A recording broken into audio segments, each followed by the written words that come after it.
Bueno, en primer lugar, sobre la petición de comparecencia que me hace el Partido Popular, era algo esperable y, por tanto, ningún problema en comparecer en las comisiones de investigación. Espero que también, al igual que lo digo yo, no tenga ningún problema en comparecer la presidenta de la Comunidad de Madrid, el que era presidente de la Comunidad de Galicia o el resto de los presidentes que teníamos responsabilidades durante la pandemia.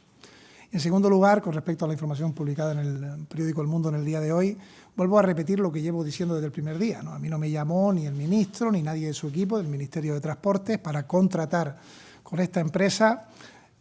Lo que ocurrió, y así se ha trasladado, fue que la empresa contactó con el director de entonces del Servicio Canario de Salud, que trasladó esa propuesta a los servicios técnicos, que la analizaron. Una vez que vieron esa propuesta, propusieron su encargo y ese encargo llegó con mascarillas que se pagaban a 2 euros en aquel momento por parte del Gobierno de Canarias, cuando en otras comunidades se pagaban por 6 euros, ¿no? Y por tanto, creo que claridad absoluta en lo que llevo diciendo desde el primer día, ¿no? Además, creo que en el día de hoy el propio Koldo García ha afirmado en el mismo medio que no contactó conmigo para la compra de esta empresa, ¿no? Y por tanto dejar bien claro que ni hubo indicaciones a mí, porque no las hubiera aceptado, ni hubo ninguna orden por mi parte para que se contratara en ningún caso con ninguna empresa durante la época de la pandemia. Bueno, con respecto a lo que hemos leído hoy, con respecto al Gobierno de Aragón, creo que demuestra una manera de actuar frente al Gobierno de España que tiende la mano para sentarnos y hacer que ese texto regrese al ámbito constitucional y a lo que todos los convenios de derechos humanos y el derecho internacional plantea.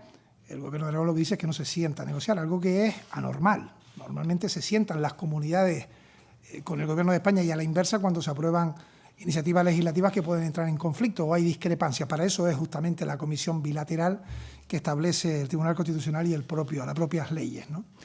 Pero también, diciendo esto, he de decir que todo aquello que las Cortes de Aragón lleven en su ley que vaya en contra de la Ley de Memoria Democrática, al margen de ir a la negociación o al Tribunal Constitucional, nosotros la incluiremos de oficio en la Ley de Memoria Democrática. ¿Qué quiere decir?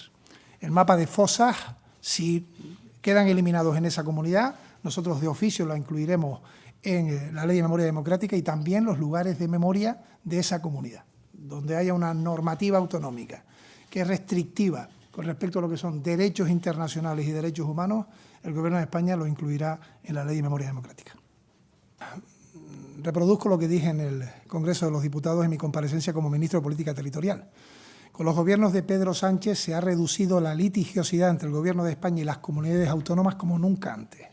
Es cuando menos veces hemos tenido que ir al Tribunal Constitucional, cuando hemos conseguido más acuerdos y cuando nos hemos sentado más veces con las comunidades autónomas para leyes nuestras del Gobierno de España o leyes autonómicas donde había discrepancias. De hecho, en lo que llevamos de legislatura y bajo la responsabilidad que tengo como ministro de Política Territorial, hemos llegado a cerca de 30 acuerdos o más de 30 acuerdos con comunidades autónomas, repito, con leyes promulgadas en esas administraciones, en esas asambleas o en esas instituciones o en el Gobierno de España. En cualquier caso, nosotros vamos a comunicar cuando sea el expediente completo y dentro de los marcos temporales al Gobierno de Aragón el acuerdo de inicio de sentarnos a negociar.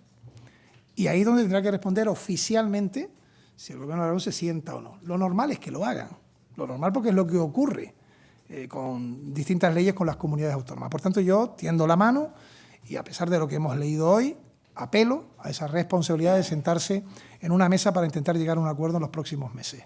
Si no fuera así, iríamos al Tribunal Constitucional y ya he avanzado que actuaremos de oficio, incluyendo en la Ley de Memoria Democrática aquellas derogaciones que las leyes autonómicas hagan con respecto a una ley de ámbito estatal.